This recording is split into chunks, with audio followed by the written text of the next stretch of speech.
By the age of 20, I knew exactly what I needed to accomplish in life to be happy.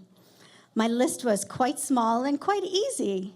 Find a guy, get married, have a house, a car, a career in healthcare, have a baby. Life does go as we have planned, right? In the summer of 2013, I actually did accomplish all of these things. Summer of 2013, the nurse placed a beautiful baby into my arms and said, "Congratulations." I looked at her, I smiled. You would have thought I was the happiest person on the earth that day. I had just accomplished all my goals. But the reality was, deep down, I was broken. I was hurting on the inside. I did get married, but my marriage was toxic. And I thought this little boy was going to save it. But as I held my son in my arms, I realized how flawed that thinking was. I felt I had failed as a mom even before I started my journey of motherhood with him. The months that followed, I lived in bitterness, resentment, anger against myself. Until one day, I was nursing my little one, and he looks at me, and he gives me the most beautiful smile I have ever seen. A toothless smile. But that toothless smile, not only was it cute, but it was so powerful, it pierced right through my heart, stirred up my soul. And I thought in that moment, what am I doing? How long have I been living the life of a victim? No more, I said. No more are my external circumstances going to dictate my inner happiness. That day, I made a promise to my little one. I'm going to live a life victorious no matter what comes my way. And I'm going to do that for my son. That day also marked the beginning of my healing journey. Fast forward to 2018. I was in a place where I felt I could give back now. I was an occupational therapist, and I thought, why not create a journal with all the tools I had learned as part of my healing journey? So one night, I decided to do that. I opened up my laptop. I sat down to create this journal when all of a sudden, I feel a download. I had never experienced this before. All I knew was I had to open a new Microsoft Word document and start typing away. So I did that. I started typing, I paused. I looked at the words. Tears started flowing down my cheek.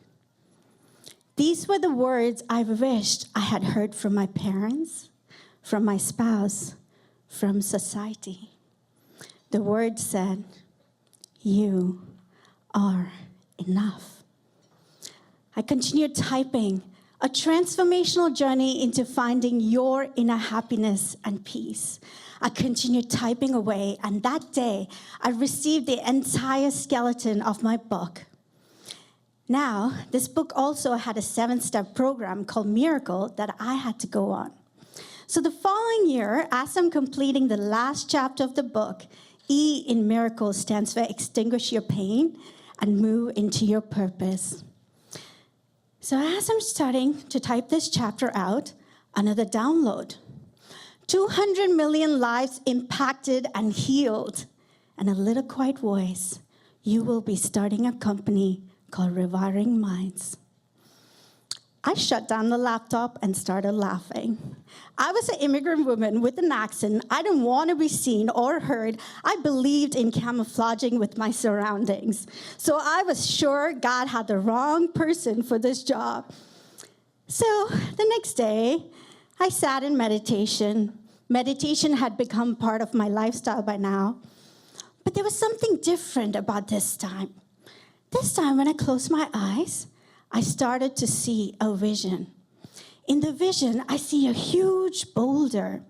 And behind the boulder, there's a little girl. She's trembling. She's scared. And I see a few feet away, there's a giant beast waiting to devour this little girl if she comes out of a hiding place. But I see something else. I see a divine being. Imagine love taking a form. This divine being goes to the little girl, brings her out from a hiding place, and gives her a sword. Not any sword, a sword of light. Says to the little girl, only you can defeat the beast, and I will be by your side. The little girl, trembling, takes the sword, goes towards the beast. She just lifts the sword, and all of a sudden I realize I'm with that little girl. I feel her little hands. I'm holding that sword as well along with her. And we lift the sword together, and as we lift the sword, I see who this beast truly is. I see the ugliness of the beast. It was none other than all my fears. Fear of rejection, fear of abandonment, fear of failure, fear of judgment, fear I wasn't enough. And I realized how long I've been hiding behind that boulder, not wanting to be seen or heard because I thought I wasn't good enough. I thought I wasn't worthy enough. I said to myself, no more. No more. And I took that sword along with that little girl, pierced the beast. And the moment I pierced the beast, I felt like love just filled my entire body. All the spaces of darkness, all those fears just got infused with a feeling of love. I came out of that meditation. A few weeks later, I actually pivoted. I resigned my job, had no idea what I was doing. There was no list of things now. I resigned my title as an OT. I found a publisher for the book, and I started Rewiring Minds. Now, what I didn't know was that day wouldn't be the first time or wouldn't be the last time I would see the divine being and the little child. I saw them again. This time when I sat in meditation, I could hear my brain shouting out, no, not this again. What is it going to be this time? But I refused to open my eyes, but now I knew to trust. So I closed my eyes. I started to see this vision. And in this vision, I saw a little boy. He was in an underground cave, and he was chained to this cave. And he had chains on his feet as well. And there was the little girl crying. I'm not going to leave you. You're my best friend. Come with me. It's better there. Go away, said the boy. I like it here, and we are no longer friends.